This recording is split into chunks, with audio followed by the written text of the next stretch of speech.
I'm Mike Whitby, and we're up in Burnley today talking to Councillor Sharon Wilkinson. It seems that there's a row brewing within the Burnley Council chamber where BNP councillors are accusing some senior councillors of hanging on to money that they were paid in error. The BNP are calling for the money to be repaid, but those who received the extra cash claim that the BNP have got their sums wrong. So let's ask Councillor Sharon Wilkinson what's going on. Well, good evening, Sharon. Good evening, Mike. Let me just reiterate what it is we're talking about. I understand there's a row brewing in the Burnley Council chamber where BNP councillors are accusing some senior councillors of hanging on to money that was paid to them in error.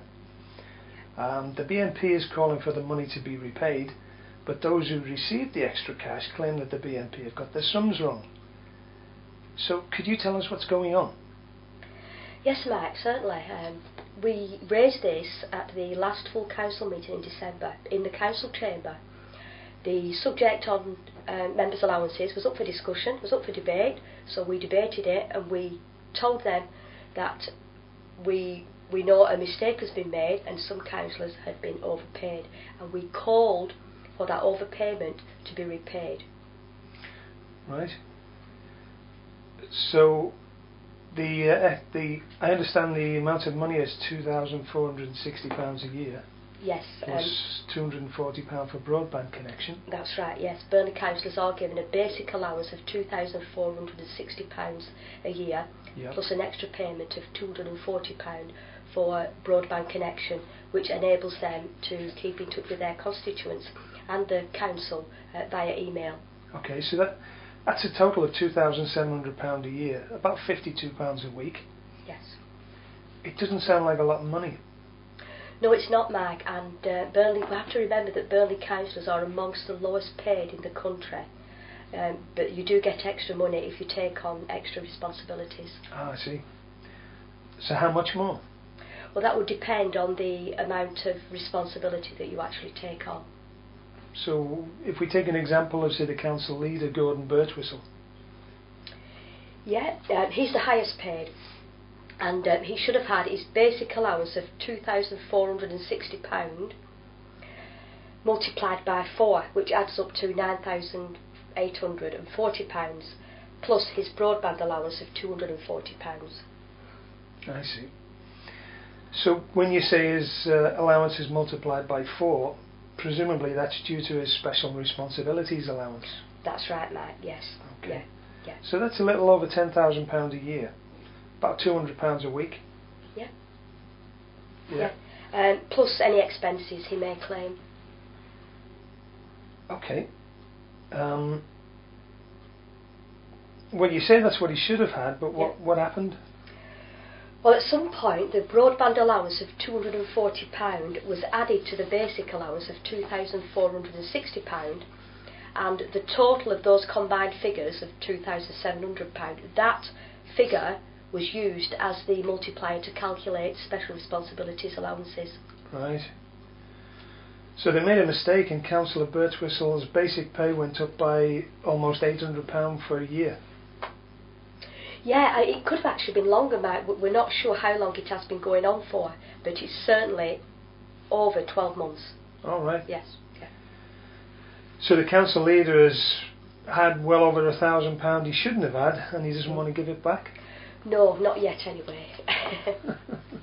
So what about the other councillors? Have they pocketed anything as much as the council leader? Well, some have, but not as much as the council leader, of course, but they don't want to pay theirs back neither, Mike. The bottom line is that, in their own words and on their agenda, there's been overpayments made to some councillors, and these are described as an anomaly. This is taxpayers' money, Mike. It's not our money, and a mistake has been made, that has been admitted. So what we're saying is the way to correct that mistake is just pay the money back. They did make a big show last year of saying we're not having a pay increase, but those at the top knew that they were going to have extra money in their pockets due to this anomaly. They knew about it then? They did indeed, yes. Yeah. It's here, it's in their own documents. Last year the panel, that is the remuneration panel, who recommend what councillors can pay themselves, asked members to consider this anomaly that had occurred regarding special responsibility allowances, but council chose to ignore it, and things carried on, so this anomaly continues to exist. So they knew they'd made a mistake in the figures, but they chose to ignore it. That's right. And continue to do so. Isn't that dishonest? Well, I think so, Mike, and I'm sure you do. It's a bit like, what happened in Westminster last year. Everyone, of course, pocketed money. They said they hadn't broken any laws, but you look at, what the people out there think and what the public think, and I'm sure that they will think, that this is not right, as we do. And I think the difference between them and the British National Party councillors, Mark, is that we know that we've been elected to serve the public and not to rip them off. So you would think a story like this would make headlines locally and nationally, and national journalists looking to find out what's going on. Has anything like this happened? You'd think so, wouldn't you, Mike? Yes. The local newspaper, the Lancashire Telegraph, they did an article on it. But what they didn't do, and it's unusual for them, they didn't put it on the website. So if you didn't buy the paper, you missed the story. Ah. So why is that, do you think? Well, we know full well that the Telegraph are no friends of the British National Party, and any story that makes us look good and look like the good guys, Mike, they just do not want to promote. So exactly how much money is involved, do you think, Sharon? Well, we don't know the exact figures, Mike. We've still got some more calculating to go on, but we're trying to get the full story.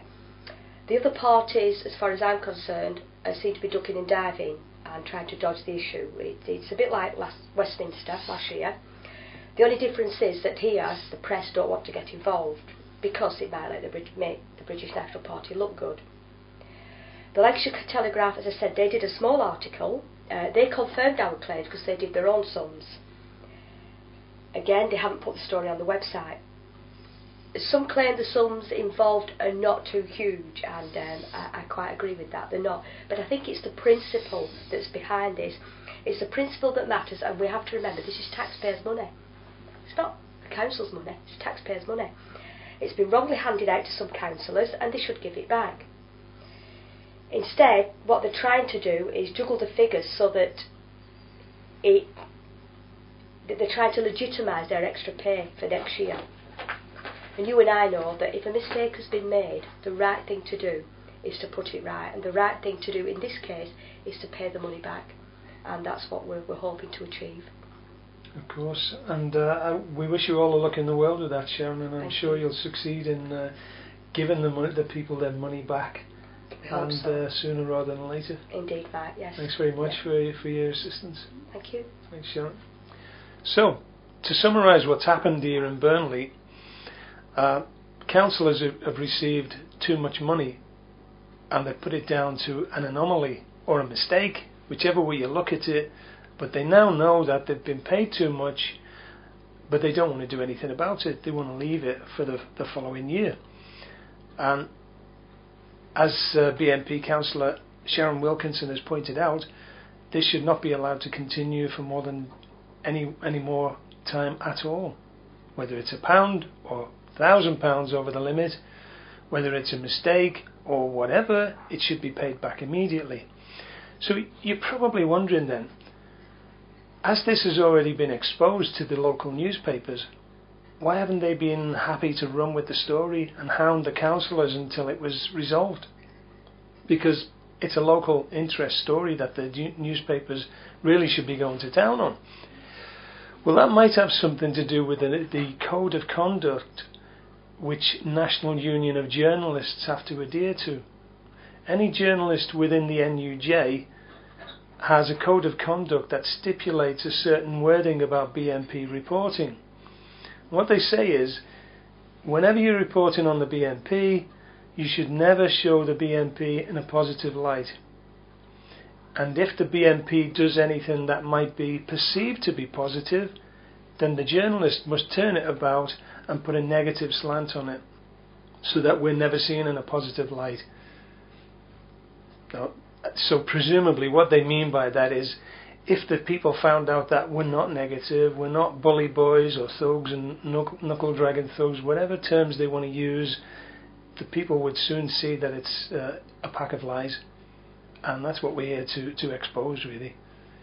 Okay, thanks for looking at BNP TV, and let's hope Sharon has lots of luck with her challenges in the council.